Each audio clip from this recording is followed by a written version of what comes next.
बिस्मिल्लाहिर्रहमानिर्रहीम। अस्सलाम वालेकुम दोस्तों, मैं हूं ज़रगाम अब्बास और आप देख रहे हैं फूड सीक्रेट बॉक्स। दोस्तों उम्मीद है सब खैरियत से होंगे। आज मैं आपके लिए रेसिपी लाया हूं, वो है भुने हुए गोश्त की रेसिपी, जो कि बहुत से लोग फरमाइश कर रहे थे कि हमें कढ़ाई गोश्त, जो भुने हुए गोश्त की रेसिपी है वो हमें दिखाई जाए बेहतरीन तरीके से। तो वो बहुत ही आसान है। तो आज मैं रेसिपी लाया हूँ वो तकरीबन 1.5 किलो गोश्त की है। तो इसके लिए हमें सबसे पहले 1.5 किलो गोश्त चाहिए। मैंने इसके अंदर थोड़ी सी चर्बी ले ली है, क्योंकि मुझे ऑयल इस दफ़ा मैं कम इस्तेमाल करूँगा।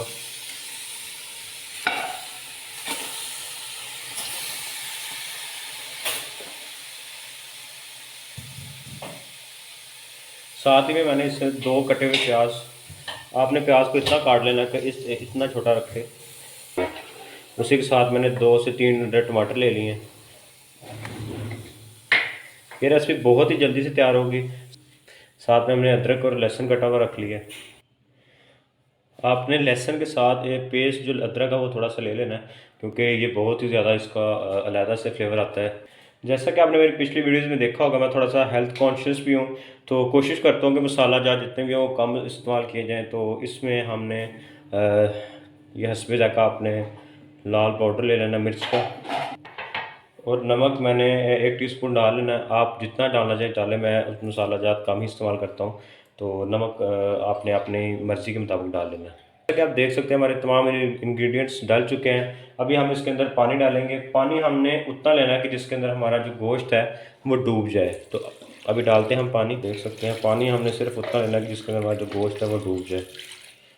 तो लीजिए, हमारा तकरीबन तमाम चीज़ें पूरी हो चुकी है। अब हम इसको प्रेशर लगाएंगे और तकरीबन 20 मिनट के लिए रखेंगे। 4 से 5 मिनट हमें लगेंगे जो हमारा प्रेशर है उसको लगने के बाद। उसके बाद हम जब सीटी चल जाएगी तो हम उसको पूरे 18 मिनट के लिए हम दम लगाएंगे।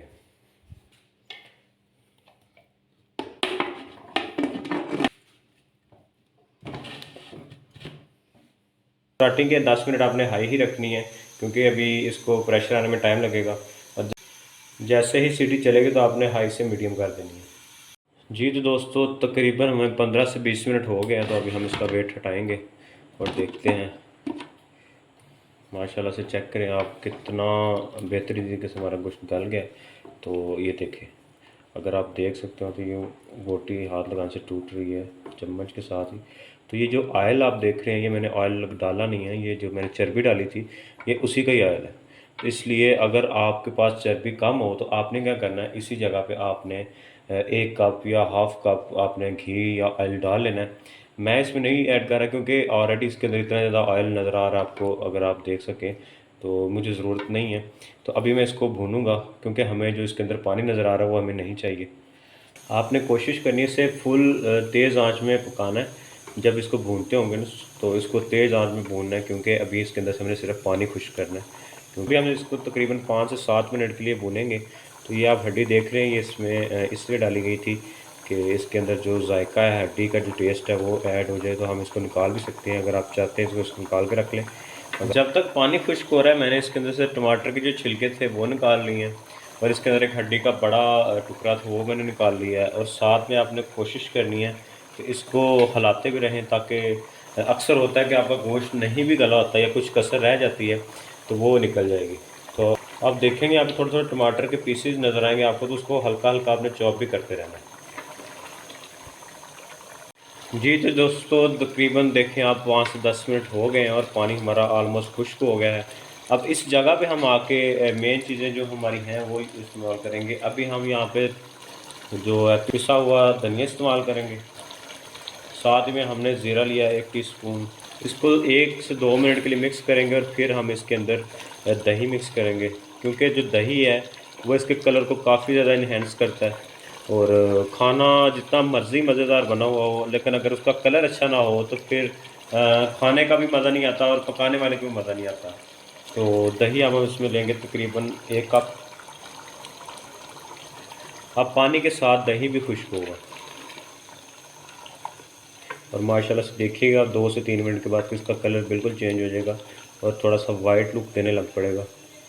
दही डालने की वजह से हमारा जो डिश होती है उसका कलर तो चेंज होता है, उसी के साथ जो ये गोश्त की बोटी हैं ये बिल्कुल नरम हो जाती हैं, और इसके साथ जायका भी, जो दही का फ्लेवर है वो भी ऐड हो जाता है। तो माशाल्लाह से दही के बहुत से फ़ायदे हैं। और सबसे ज़्यादा इसका मेन फ़ायदा जो हमारा गोश्त होता है बिल्कुल नरम और टेंडर हो जाता है। जो लोग ये सोचते हैं कि चर्बी का जो ऑयल होता है उसके अंदर किसी किस्म की स्मेल आती है, तो ऐसा बिल्कुल भी नहीं है। अगर गोश्त को अच्छी तरीके से पकाया जाए जिस तरीके से मैं पका रहा हूँ, तो आप देखेंगे कि ये बिल्कुल जादू होगा, क्योंकि अल्हम्दुलिल्लाह इससे इतना बेहतरीन खुशबू आ रही है और इतना बेहतरीन तरीके से ये पक रहा है कि आप देख सकते हैं गोश्त किस तरह ये दिखे। मैंने अभी इसको उठाया है और ये उठाते ही टूट रहा है अल्हम्दुलिल्लाह, ये देखें। तो यही इस गोश्त की शान है कि गोश्त अच्छे तरीके से गला हो और उसके अंदर तमाम जो हम चीज़ें डालते हैं उसको, जो हम तमाम चीज़ें डालते हैं, ये देखिए माशाल्लाह से उठाते ही टूट गया। अगर मैं जूम करके दिखाऊं आपको, तो ये चीज़ें जितनी भी हम डालती हैं सारी की सारी चीज़ें इस बोटी के अंदर नज़र आनी चाहिए जायके की शक्ल में। तो अल्हम्दुलिल्लाह हमारे गोश्त की चमक बता रही है कि गोश्त बेहतरीन तरीके से पक रहा है, जबकि पक चुका है। और इंशाल्लाह इसको 5 से 7 मिनट और मैक्सिमम हम इसको भूनेंगे। और भुना हुआ गोश्त अल्हम्दुलिल्लाह सबसे ज़्यादा मज़ेदार रेसिपीज़ में से एक है। तो दोस्तों आप देख रहे होंगे कि ये गोश्त चर्बी में बना और अल्हम्दुलिल्लाह ऑयल बिल्कुल अलहदा हो गया और पानी जो था वो भी बिल्कुल अलहदा हो गया। तो यही पहचान है बेहतरीन गोश्त की जो पक गया होता है। अभी हम इसके अंदर थोड़ा सा हरी मिर्च को ऐड करेंगे कटी हुई। इसको हमने पहले इसलिए ऐड नहीं किया था कि अगर हम इसको ऐड कर देते तो उसके साथ पक जाती और फिर बिल्कुल भी उसको बेहतरीन ना लगती। तो कोशिश कीजिए कि इसको एंड पे डालें हमेशा, फिर ये अगर एंड पे डालेंगे तो ये हमें नज़र भी बेहतरीन आएगी। हरी मिर्च डालने के साथ हमने थोड़ा सा हरा धनिया भी रखा हुआ था, वो भी डाल देंगे इसी की तरह। इसके साथ माशाल्लाह बहुत ही खूबसूरत खुशबू आती है हंडिया में और ये कढ़ाई कुछ चार चार लगाती है माशाल्लाह। चेक करें ऑयल ही ऑयल है। और जो लोग सोचते थे कि ऑयल के बगैर हंडिया नहीं पकती, ये उनके लिए है कि माशाल्लाह चेक करें ये चर्बी में पकी है और इतना ऑयल शायद दूसरी हंडिया में ना होता जितनी चर्बी में है। ये चेक करें, ये सारा ऑयल है। तो अल्हम्दुलिल्लाह भी 2 से 4 मिनट में ये हम इसको डिश आउट करेंगे। दोस्तों गोश्त भूनने के राज़ों में से सबसे बड़ा राज ये है कि जब हंडिया इस जगह पे पहुंच जाए जहाँ पे ऑयल बिल्कुल अलहदा हो जाए। अब जिस तरह ये देख सकते हैं कि ऑयल अलहदा होकर पानी बिल्कुल खुश्क हो चुका है, 98% पानी खुश्क हो चुका है। तो इस जगह पे आपने फ्लेम को बिल्कुल मीडियम कर लेना है। तो आप 2 से 4 मिनट के लिए इसको लाजमी भूनिएगा बिल्कुल मीडियम फ्लेम पे। उसकी वजह यह है कि यहाँ पे जो इसका रस गोश्त का निकल रहा होता है वो सारा का सारा जज्ब हो रहा होता है। तो अल्हम्दुलिल्लाह यहाँ पे जो टेस्ट है वही क्रिएट हो गया। चर्बी का ये सारा ऑयल है और देखिए पानी का नामो निशान ही रहेगा और गोश्त बेहतरीन तरीके से भुना जा चुका है। तो अभी हम इसको डिश आउट करते हैं और आपको दिखाते हैं फाइनल लुक। जी तो दोस्तों माशाल्लाह से हमारे भुने हुए गोश्त की रेसिपी चेक करें कितनी बेहतरीन तरीके से तैयार हो गई है।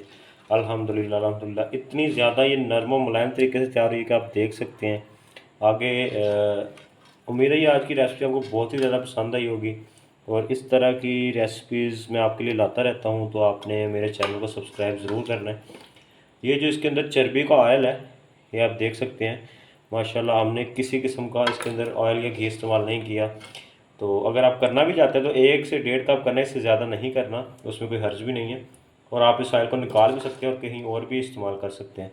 तो आपको ये रेसिपी आज की हमारी कैसी लगी हमें कमेंट सेक्शन में ज़रूर बताइएगा और ऐसी और इंटरेस्टिंग वीडियोज़ के लिए हमारे चैनल को सब्सक्राइब करना मत भूलिएगा। तब तक के लिए अपना बहुत सारा ख्याल रखिएगा। अल्लाह हाफिज़।